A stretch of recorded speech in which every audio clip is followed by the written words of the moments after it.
just beyond the numbers?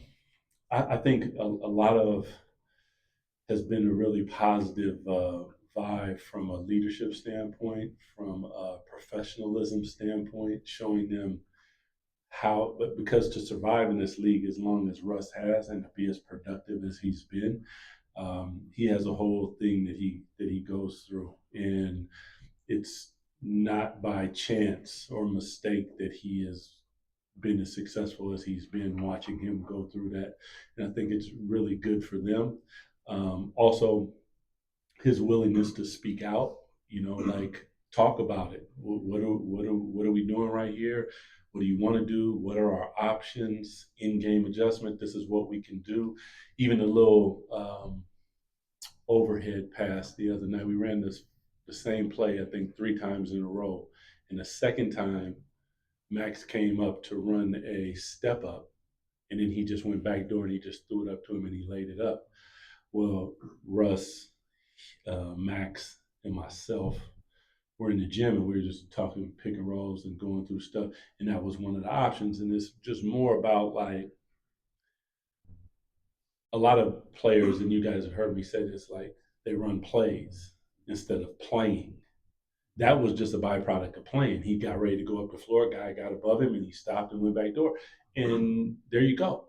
So all of that little stuff like that is it's I can't even say the importance because DeMar the same thing, but for Russ it's huge because I'm coach and yeah, you played and you can't see the video because it's all scruggly and it's in SD and but for them, like he is, they've watched him for a long time. Is that video why Keon never watched you play defense? Possibly.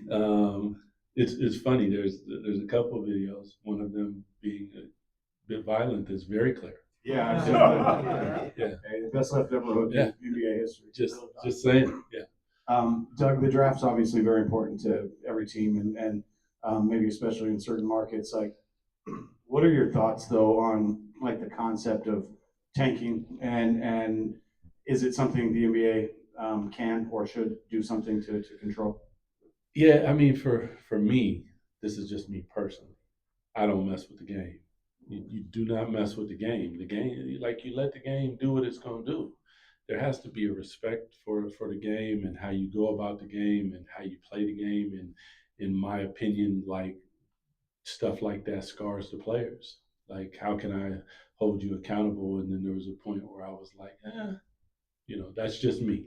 So I think in many ways, we have to continuously protect our game and make sure that when we lace them up and we go out there, we're giving our all always. Coach Christie, following up on what Mark was saying, but you almost alluded to it too, DeMar DeRozan. Yeah. We talked to Billy Donovan the other day about him Yeah. working with young players when he was there, on and off the court, driving through the snow to go one of his younger players, they was hanging a jersey in the rafters or something that one, retired his jersey and stuff. How had that been working with this young group, especially, with the losses been piling up? Yeah, I mean, for those guys, it doesn't matter win or lose because they still do all the things that they do because it's just that's how you survive in our league is consistency. And the young players get to see them. The ones that come back at night, they see those guys in the gym at nighttime. They see them getting their shots up. They see the routines that they go through. They see how they take care of their body. They see that they eat, all those different things. And it's a blessing. I've talked about DeMar many times. Like there's a calmness to him in the moments when they get really weird, and that is a gift.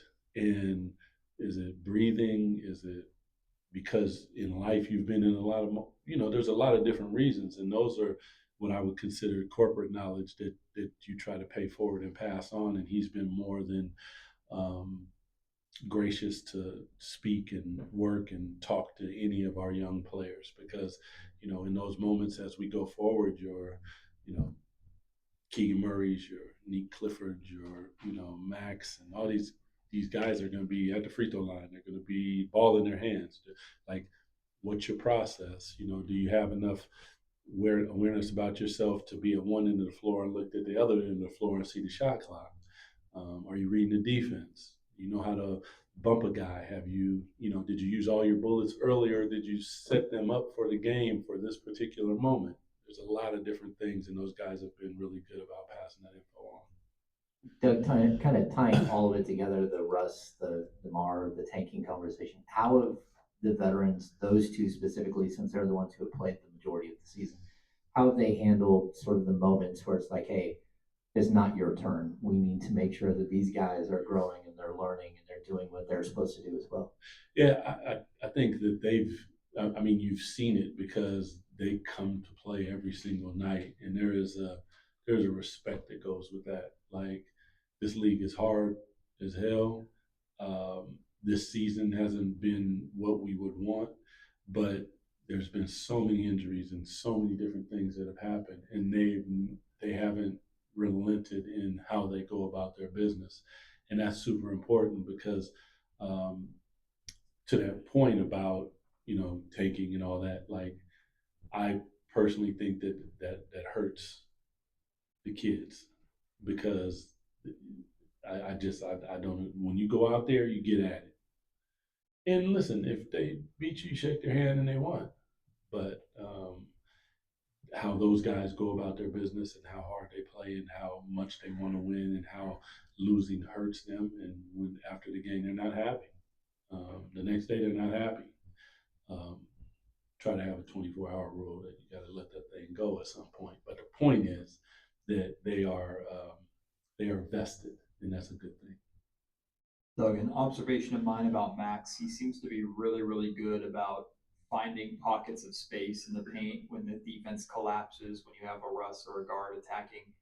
Is that an NBA skill? Can you speak to how difficult that is for someone of 7 foot to find that spot in those pockets of space when the defense is collapsing? The best way that I could probably explain it, and that it just came to me, is kind of like, a shooter like Doug McDermott coming off a pin down. He knows how to get to his area and to his business. So Max has found that he's got that floater and he can hit that thing. So he's finding soft spots in the defense. And there was a time in the season where he was starting, and it kind of went away. And I pulled him aside and I said, "You're on the scouting report now. So instead of catching it at 12, you're catching it at 18.